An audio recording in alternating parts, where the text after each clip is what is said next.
Greetings! Welcome to the Fractal Labs YouTube channel. I'm Alexis Mercedes. I'm a project manager who does research on augmented reality because I want to get in there. This is the part of the future that I really see myself plugging into, and I love being ahead of the curve on this one. And if you stick around on this channel, you will get to follow my journey to going from absolute beginner, knows nothing, to damn, I actually made something in augmented reality. What? This particular video is answering the question, what could I put on my land using augmented reality? Specifically using OVR, the app.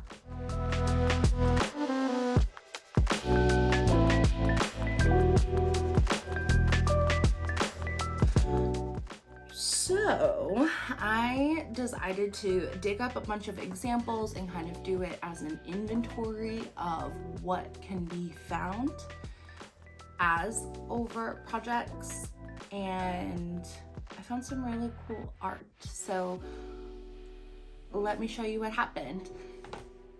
So firstly, I remembered an award situation. When I was filming the I bought over cryptocurrency video, I thought that I saw like meet the award winners for artistic creations on the app, but I couldn't find it anywhere. What I did find that was nice was the blog. They are definitely releasing some really good content on the blog where you get announcements and headlines that actually have explanations and details that are useful and relevant. So I definitely bookmarked that page and plan on staying in touch that way. But what I didn't find was anything showcasing the user-generated content, which is why this app is so cool. It's like the future of user-generated content is like virtual and augmented creations, you know?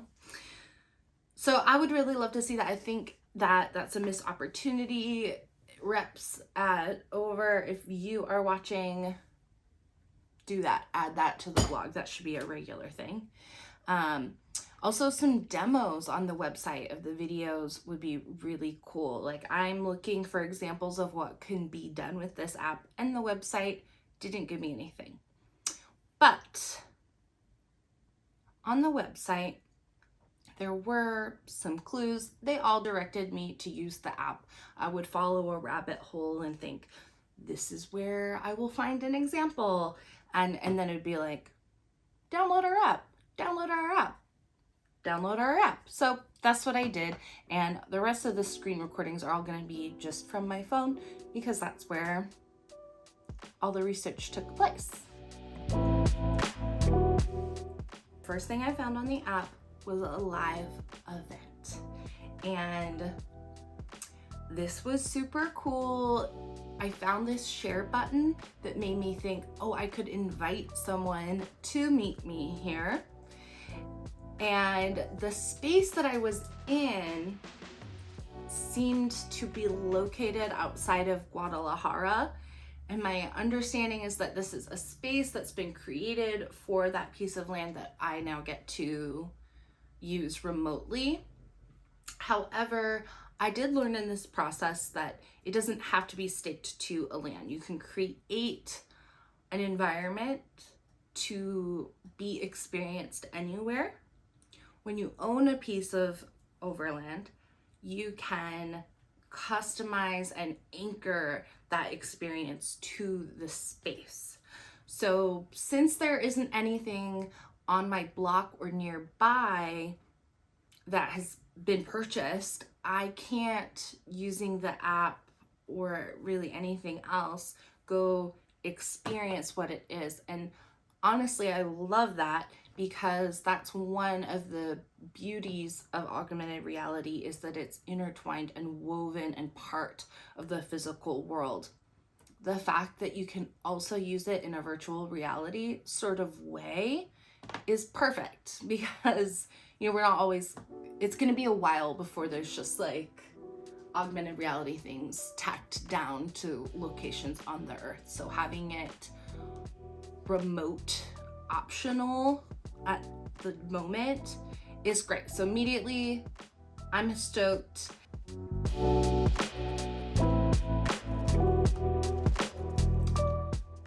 The next thing I did was choose the Explore Overlands button. And that button was super enlightening because what it did was showed me the hex I was standing in the room, like the perimeter of the hex. Obviously, I was able to just like hold it out in front of me and see where the lines were. One thing that was super surprising to me was just how small it was. Cheryl Spangler did a really cool comparison of Superworld and OVR and showed just how much smaller the hexes are compared to, say, a Superworld rectangular plot. They are small, and when I saw them in my living room and then like stepped over into my kitchen and saw the next adjoining hex, it was smaller than I expected for sure. Another thing I noticed, and if you're, correct me if I'm wrong / help me out if you know the answer, is that the name of the hex I was standing in my living room seemed to be the exact same name as the hex I was standing in my kitchen. So, that's one of those like more questions than answers situation about the naming convention. I did look on the website and I found this vague answer.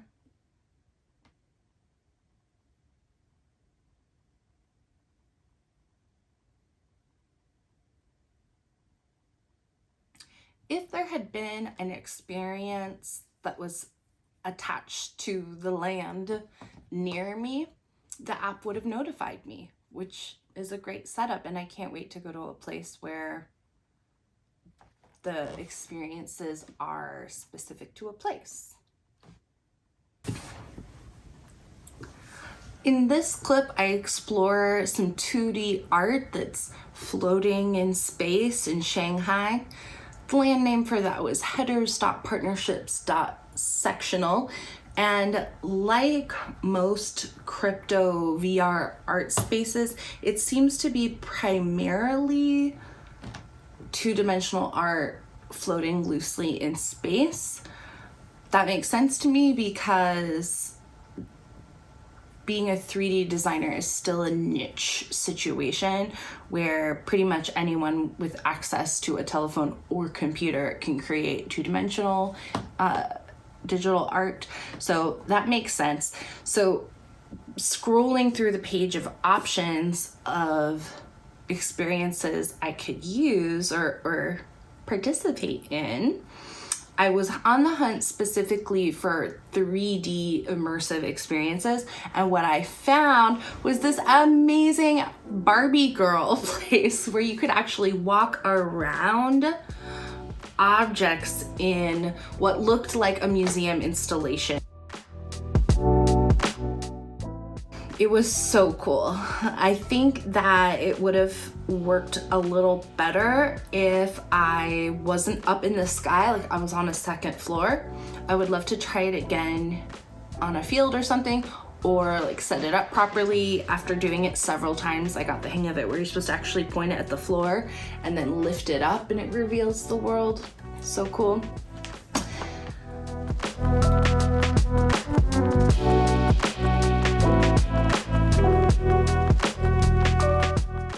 Although the ground in the Barbie girl world in some angles looked lifted, when I walked into it, I really felt like I was in it.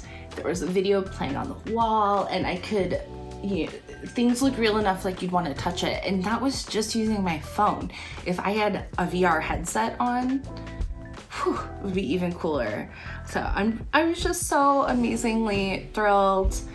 The title of that exhibit is Barbie Girl, and the land is called alongside.moments.wisely. I was also able to go live in Egypt and the Sistine Chapel, and found there were lots of other ones. And I couldn't see anybody else there, and there was only 1 or 2 rooms that indicated that another person was there, but I couldn't find them. And there was a microphone on the bottom of the screen, which I believe was meant to be able to communicate vocally with other people that are just both in the same virtual land. But I couldn't get that function to work. I think that perhaps if I had created an avatar, which is something they're advertising on the website and in the blogs right now, is that they've added this avatar opportunity.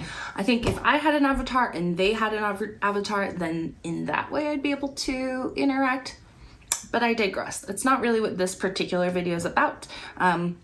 So getting back on path, like that space was so cool. And yet again, it makes sense where when you're experiencing it remotely, it's still amazing and a great way to share your creations and your fantasies, but would be even cooler to experience in augmented reality in that specific space.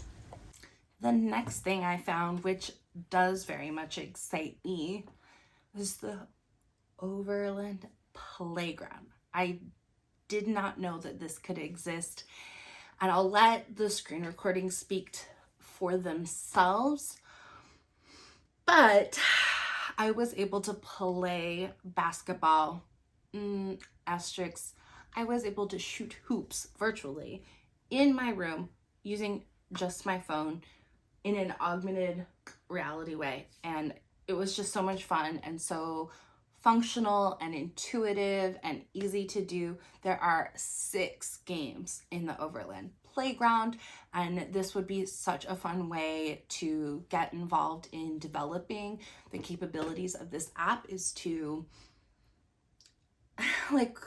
create my own games. I want to invent my own games and publish those. Be amazing. And additionally, there could be games that work virtually, that work using an AR headset or VR headset that are specific to a place, that involved like magical details. Like you could play, just as an easy example, like Quidditch. Like there's people who role play that, but using AR, you can defy the rules of gravity and science, and our earthly limitations are released from us. So I think it's amazing that you can do it. I'm broken record. I think it's amazing that you can do it remotely. And also I'm really looking forward to using it in a site-specific, non-remote augmented reality. There were also Overland galleries. A lot of the user-generated content experiences were galleries, which reflects the same thing you can see in crypto voxels or even Sandbox at this point. That's kind of the first thing that people create, is a showcase of virtual digital art. But there were these 6 that were, I don't know how else to describe them as other than like OVR sanctioned galleries, like OVR promoted galleries. In addition to the Barbie girl immersive experience, I actually found several other user-generated 3D experiences to walk through and play with, and I could have spent all day doing this.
answering the question, what could I do with on an over piece of land that I own, I found 6 over live experiences. So you can meet up with other people in OVR on your land remotely.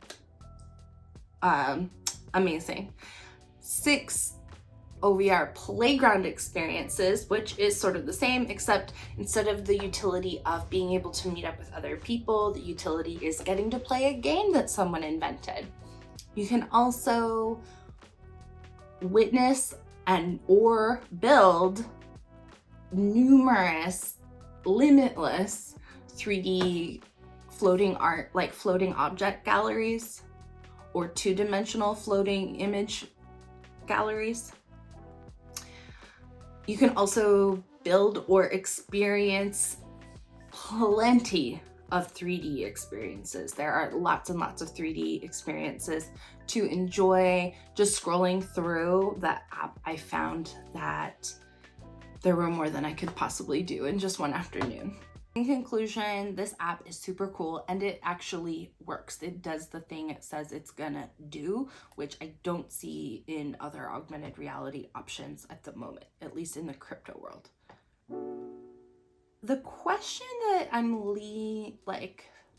that's lingering in my mind is it pronounced over or OVR? Cheryl says OVR, and the dude in the intro video says OVR. But I swear I saw a video with the founder pronouncing it over. And that made a ton more sense to me because OVR sounds like it's gonna be something VR. And although this is VR, the focus, the distinguishing quality is that it's AR. So name problem, name question, name confusion, color me confused on that one.